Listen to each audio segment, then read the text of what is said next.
I'm excited to bring your way this good news for nurses who are interested in moving to Australia. Now, the Board of Nursing in Australia have come out with good news for people who English have been difficult for them. And there are various ways for you to now prove your competency with English. We will be talking about these ways in today's video, so ensure that you stick to the end and you don't miss any bits. Everyone knows that if you are registering with the Board of Nursing in Australia, or even if you don't know, you would need to show competency in English language. And quite a number of people have found it very difficult meeting the required bands. Now, Australia have decided to review that. And now they have said from April 2025, there are some changes, some additional requirements, or like different routes that people can prove their competency without having to write an exam, which is what we're going to be talking about in today's video. So I will be taking you to the Board of Nursing's website and we will have a look together. So you can see on here that this is an advanced copy, and they have said for the registration standard with English language skills, this applies to all applicants for initial registration. And what must you do? There are three main ways that one can show their proof of competency. Way number one is if English is your primary language. They have over 20 countries on the list that we will be looking through. I will not list everything, but I will just give you an idea of some of those countries. Way number one, if English is your primary language, that means you have attended and satisfactorily completed at least 6 years of primary and secondary education that was taught and assessed solely in English language in a recognized country. Even though we were taught in English, and even though you schooled in English, apparently our country's English is not English enough for them. So there are recognized countries that they have said. Are you wondering if your country is part of those countries that are benefiting from this change? I will encourage you to watch to the end of today's video because you will see the list. I'm going to be telling you the countries that can benefit from this. And you just might be lucky your country would be one of it. Also, do leave a comment in the comment section telling me that you are interested in having this PDF file and I will send it to you personally. Option number two, still under way number one. It says that your tertiary qualification in the relevant professional discipline, which you are relying on to support your eligibility for registration, was taught and assessed solely in English language in a recognized country, which means you are from an English speaking country. Now, way number two, they have said that if you are a registered nurse and midwife, if you are applying for registration as a registered nurse, you must provide evidence that you have successfully completed at least 5 years full-time equivalent continuous education that was taught and assessed solely in English in a recognized country, which includes tertiary qualifications in the relevant profession.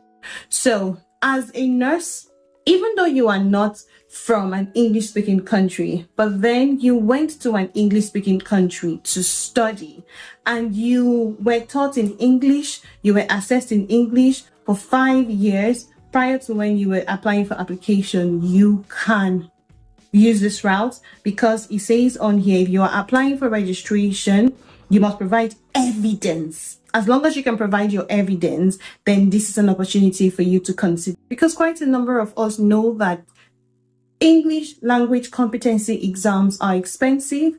It is not an easy route that quite a number of people have passed easily. So this is something for you to consider if you are from any of these countries that are not English speaking, but you schooled in an English speaking country and you meet the number of years and you are able to show evidence that you did your school in that country. So that's way number two. And then you can see here that the board will only accept the successful completion of 5 years full-time equivalent continuous education that is a combination of tertiary and secondary education taught and assessed in English, or tertiary and vocational education taught and assessed in English, Or they have various options on here, and that's where you see you can combine your tertiary, your secondary, your vocational education taught and assessed in English, or your tertiary education that was taught and assessed in English. Because sometimes tertiary could be just for 3 years, and that does not reach up to the number of years that they have requested for. They have requested for 5 years. So you can combine your tertiary education and your secondary education if it was taught in English.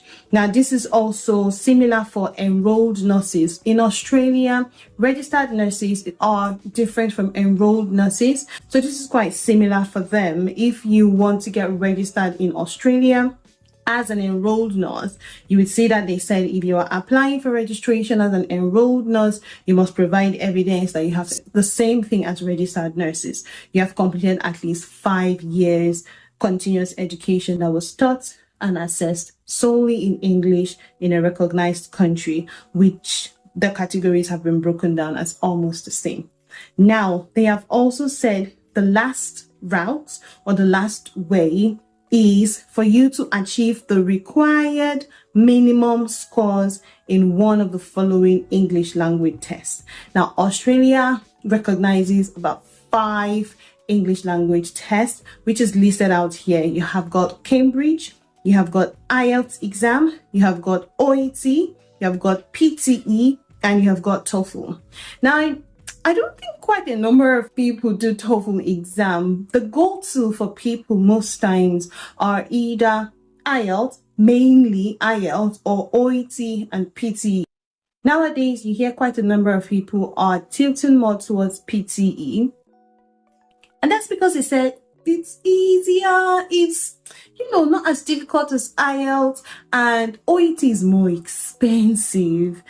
You can easily achieve the requirements for PTE exam as compared to OET, where there are various bands and you have to meet each requirement. It's just a lot of work for people. So quite a number of people are tilting towards the easier route. But then we'll have a look in today's video what the requirements are, so that if you are planning, maybe you are not from a recognized country, or you did not study in, a recognized country, not from an English-speaking country, let us have a look together in today's video and see if you have to write one of the English competency exam, which one would you go for? So let's have a look together.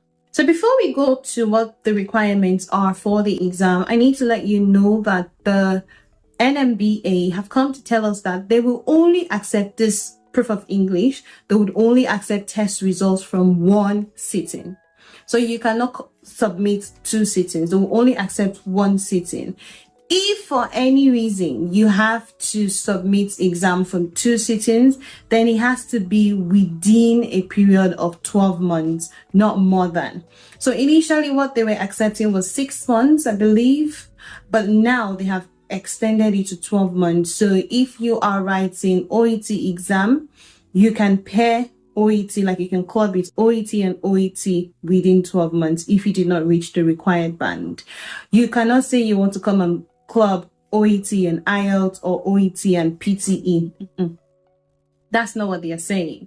What they have said is you can club the exam if it is within 12 months, okay? Maximum of 2 sittings in a 12-month period is what they have said. And only if the requirements for the test results, such as when the test must be taken and modality, everything meets their standard. Now, they have said that the following requirements apply to the English language test results. The test results will be accepted if they were obtained within 2 years before the date that you lodge your application for registration, which means that it cannot be something that, say you apply for the IELTS exam 3 years ago and then you come to apply for registration with the NMBA 3 years later. They do not accept that. So the validity basically is 2 years. After 2 years, your IELTS exam expires and they would not accept it anymore. As compared to if you are doing application for your PR and AMAC assessment, I think they accept 3 years, but not in this case. So when it comes to visa application, they do accept validity of 3 years, but in the registration with the nursing board, it is 2 years. So that is something that we need to have a look into and ensure that you are not using an expired result when applying for registration. So they have given clarity for those of us who want to combine our results. They have said here categorically that for the purposes of calculating time, if an applicant relies on test results from 2 sittings in a 12-month period, the time begins to run from the date of the earlier sitting. So it's not from the second sitting, no. Your time begins to run from the date of the first sitting. And like I said before, when I was explaining, you cannot combine 2 different proof of English exams. They have said that results from different test providers cannot be combined. That's when I said IELTS cannot be combined with OET or PTE or Cambridge. If you want to combine 2 test exams, it has to be IELTS and IELTS, OET and OET, PTE and PTE. I hope you understand. So that's what I mean by everything that they have just said. Results cannot be combined from different providers. So for those of you who would say, okay, let me know what the requirements are for various exams. Now there are 5 of them. We would have a look together and see which one is the easier way for you. Which one is easy? Which one should you do? Which one should you, stay clear of, so that you never stress yourself in the first place. Now for Cambridge, the overall score that they have said is needed is a minimum of 185. Now let me say that again. Minimum score of 185. Each component has their own scores, and they said the minimum overall score of 185 in each of the 3 components of listening, reading, and speaking. But then they have reduced it a tiny little bit for writing. And so they have said that the minimum score for writing is 176. That's the minimum. But you need an overall score of 185. You can get more than that if you can. But then the minimum is 185, which means if you are working towards achieving 176 for writing, it means that you need to get more in the other bands to give you an overall minimum score of 185. You don't want to do something that will put you in one chance. So ensure that you strive to achieve above the minimum required score so that you do not place yourself in a disadvantageous position. So like they said, everything is on here. You are tested in all 4 components in each sitting, and all of that information is here. Now, if we say let's go down to IELTS, which is the next test that one can consider using, it is IELTS academic. It is not IELTS general. So ensure that when you are booking your IELTS exam, it is IELTS academic. The paper and the computer at test center only. So you can do paper, you can do computer, but the computer has to be at the test center. Now they have said overall score is 7. The overall band is 7, but you need a minimum score of 7 in each of the following 3 components: listening, reading, and speaking. It's almost the same with the Cambridge exam. But then a minimum score of 6.5, you can get that in writing. But like I said before, in the Cambridge exam, you need to ensure that you aim high, so that just in case you fall short, you can still meet up with the minimum overall band. So you ensure that you strive not for 6.5, but higher, just in case you get 777 in the other ones. Your 6.5 would, it would still help you. It will push you to the overall minimum band that you need to get. So ensure that you work really hard and you pass your exam, basically. Then when you go down to OET, you can see that the minimum score of B is required in the 3 components of listening, reading, and speaking. I don't understand why writing is lower though, but as long as people understand what it is that you're writing, that's what matters. But they have said the minimum score for listening, speaking, and reading is B, but then you can have a minimum score of C+ in writing. So that's something for you to work towards as well. And our websites, there are, links. There are people's channel on YouTube that you can start going through, follow them up, and that would help you when you are practicing and when you are preparing for the exam. The next option that one can consider is PTE. And they have said that it is PTE academic. They have categorically told you the specific exam for you to book, for you to write. And the minimum overall score is 66. Now, minimum score of 66 in each of the following communicative skills: listening, reading, and speaking. But you can get a minimum score of 56 in writing. So 66 in the remaining three, but 56 in writing. Now, TOEFL is the last option. Like I was saying before, I barely see people write TOEFL when they are prepping or trying to register with nursing board. I don't see people do TOEFL, but you know, Australia's board accept TOEFL, and if you feel like you're very good, your strong point is TOEFL, go for it, because they have said they accept it. But then again, I think you would want to place yourself in a position where, if you are thinking, would visa, when you are applying for your visa, will they accept TOEFL? Will they not accept TOEFL? That's something, a tip I would say, consider that when you are thinking of the exam to write.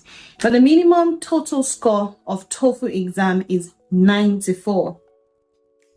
Now, these guys have said 24 for listening, 24 for reading, 24 for writing. This is the only different one that have said 23 for speaking. Theirs is now different. Every other one that we have talked about, the minimum score, the one that is lower, is writing. But in TOEFL, it is speaking. 24, 24, 24 in listening, reading, and writing, and 23 for speaking. So this is something that you need to look into properly, because they have said when using 2 test sittings, no score in any of the test sittings section is below 20 for listening, 19 for reading, 24 for writing, and 20 for speaking. They have told you what the minimum scores are that they require, so aim to achieve that. So when we talked about the recognized countries that one could go through, there are over 20 of them, and they are displayed on the screen. I do not want to list all of them because it's a lot. I think some of them are tongue twisting. I cannot pronounce all of them. But you have the Bahamas, you have Barbados, you have Bermuda, you have Canada, although not all of the provinces in Canada. You have Dominica, you have all of these places. You have Malta, Jersey, Jamaica. You have Jamaica, but you don't have Nigeria. I'm disappointed. Very disappointed. You don't even have Ghana, you don't even have South Africa. That's not fair.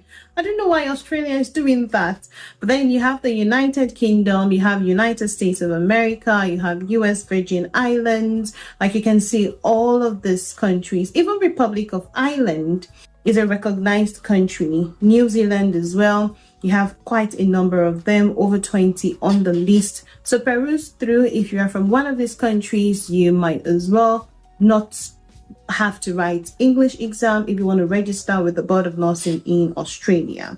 So what I want to say is registering in Australia might be tedious, it might be overwhelming, but these guys have looked into it and see the concerns that a number of international applicants are experiencing, and are trying to make the process easier. And this is something that will take effect from April 2025. So in just a couple of months, it's not that far again. They have also made their registration process easier for a lot of people from different countries. So I'm going to be doing a video about that next. You never can tell. You do not even have to write the NCLEX exam or the OSCE exam. So ensure that you stay tuned to this channel, subscribe, like the content, share it to friends and family members. If you have any questions, do leave it in the comment section, just so that I know what your concerns are and what your areas of clarity are, so I can make a video specifically for you.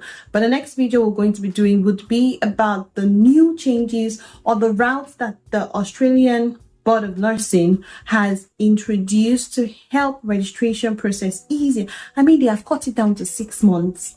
So if you have all of your documents and everything that you need to register with Ahpra, then you can do that quickly. You don't have to go through New Zealand. For people who have gone through New Zealand to register with Australia, you don't have to go through New Zealand. So ensure that you are subscribed to the channel and you turn on your post notification bell, so that by the time that content goes out, you will be the first person to be notified. And until then, I hope you have a lovely day. Thank you.